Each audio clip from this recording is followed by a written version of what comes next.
Hey, my name is Jack Nicholson. Welcome to my YouTube channel. We found a glaring problem with the EPC legislation that's being proposed, in which landlords are expected to get their EPCs up to a level C by 2030. Now, I've also got a loophole. This has all been shared wildly online in the last few days, and it's interesting to see that using this loophole, you could potentially not have to do the EPC work until 2035, which I'm sure a lot of landlords would be really pleased with.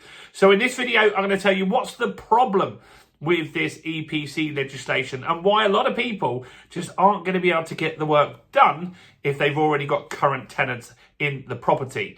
Now, before we do jump into this, if you are new around here and you haven't done already, please do subscribe to my channel over there and hit that bell notification. Join over 54,000 subscribers who get all the latest house price news, interest rate news, property investing tips, and much, much more. And I want more people to know about this loophole. So how can we get more views? Your part in that is simple. All you need to do is smash like, tickle like, do something to that like button. That really helps with the YouTube algorithm, and that really does help the channel grow. So thanks to everyone that does that. So the EPC stuff, what a pain. Now, this week's elections may actually change this somewhat. I made a video on all of the policies that Reform are saying that they would have that would benefit the property sector. They're talking about reforming stamp duty. They're talking about getting rid of Section 24 tax on landlords. They're talking about reversing some of the Renters' Rights Act as well. And one of the things that they really campaign strongly against is net zero. And so the EPC legislation is effectively the net zero bucket, isn't it? It's involved with that somewhat.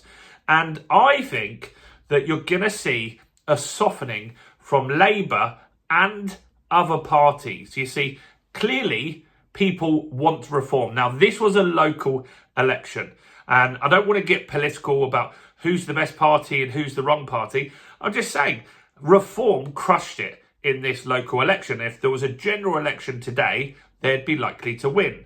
And so what I believe is going to happen is Labour are going to look at this and say, how can we become more popular? And I think they're going to model or copy some of Reform's policies.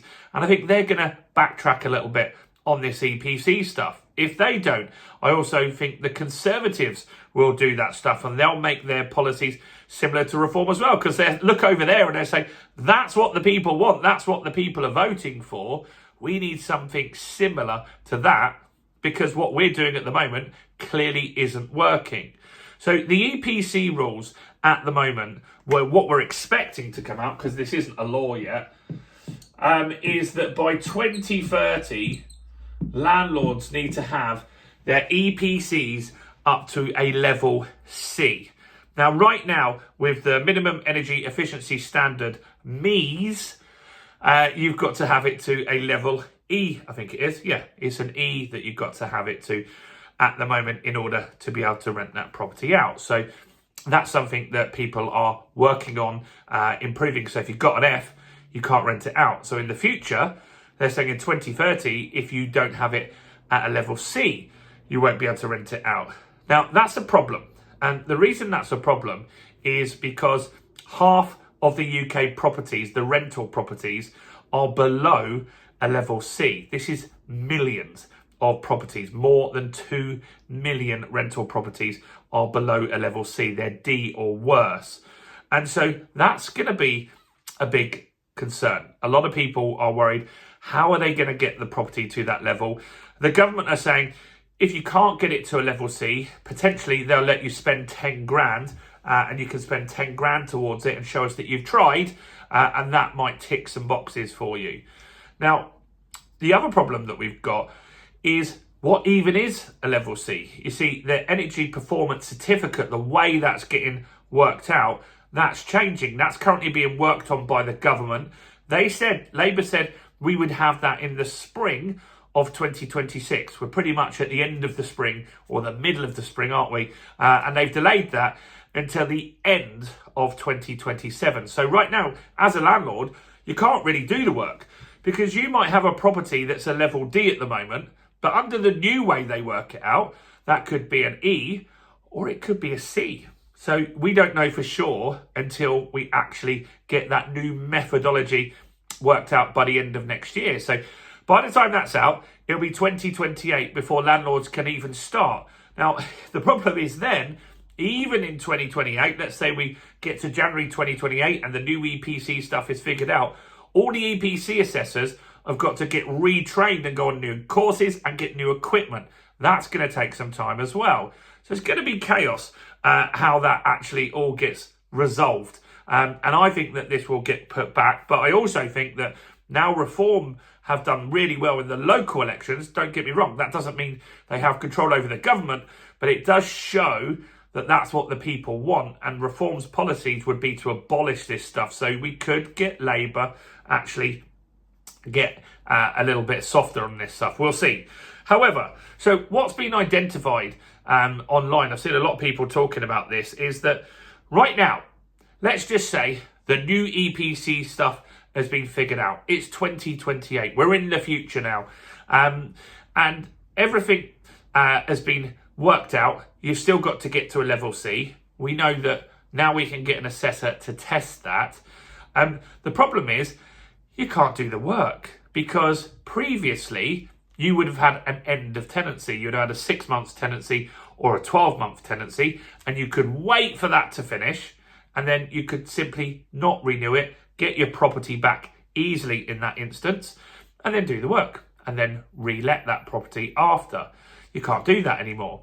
You also can't use a Section 21, no-fault eviction. That's a problem as well, isn't it? And nothing in the Renters' Rights Act gives you the ability to get your property back to do this kind of work. That's a problem. And so you're going to see tons of landlords that want to or could do the work that can't actually get the tenants out because the Section 8 is for things like not paying your rent, antisocial behaviour, selling the property. It doesn't allow you to get the property for major works. So what you have to do is use something called a Ground 6 notice. Now, Ground 6 is the only option that you've got at the moment, but that's not suitable either because a Ground 6 is quite strict. That's to get your property back, to demolish it, or for significant redevelopment. And that significant redevelopment would involve structural work. Now, this doesn't include that. Putting some insulation in or putting some insulation in a loft or doing stuff in there, that isn't going to class a Ground 6. So that's not going to work. So right now, there isn't a way to get your property back. And do tenants want this? Do tenants want to be evicted from a property so major works can be done? They have to then go and live somewhere else because they might be happy with their property. And all it's going to save them is £250. Was that over 5 years or 1 year? You tell me in the comments. It was going to save them £250, like peanuts. That's not really going to change their lives, is it?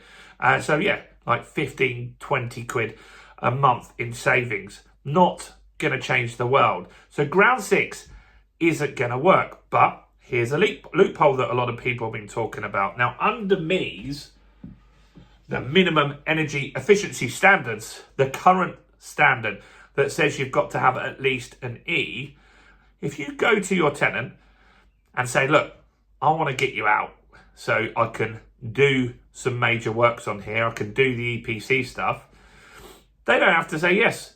They can say no.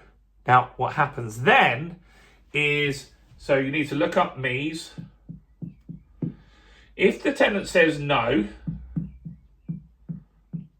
this could be a win for you because then you can get an exemption on doing your EPC work. And that lasts for 5 years or when that tenant moves out. So I think what's going to happen is a lot of landlords are going to go to their basically tenant and say, look, I need to do major works. I'd like you to move out. If you say you don't want to move out, I can't do anything about it, and you can stay here. Nothing can happen, but I get my exemption and I'll leave you alone. Now, if that tenant moves out in the next few years, You've then got to do the work when they move out. But if you did this at the beginning of 2030, you would then get to 2035 to do this work. That would be wonderful, wouldn't it? And so that is an exemption. That's legal at the moment. Does it stand when the EPC stuff all comes out? I don't know. There may be a new way to do this. But I think two things are going to happen. I think this EPC stuff's going to get kicked down the road. I think Labour are going to soften on this. I think other parties that are going to fight, apart from the Greens, I think the other parties are going to say, we need to do something that's a bit more similar to reform to basically get some people voting for us. And yeah, I don't think this is going to be such a concern going forward. So whether reform get in or not, I think this is going to have an impact on ultimately what happens. Let me know what you think about that in the comments below. Is there any other ways that you can think about how you could potentially delay doing the work? Do let me know in the comments. Do like the video as always and subscribe. And please check out all the other content as well on the channel, including this video right here.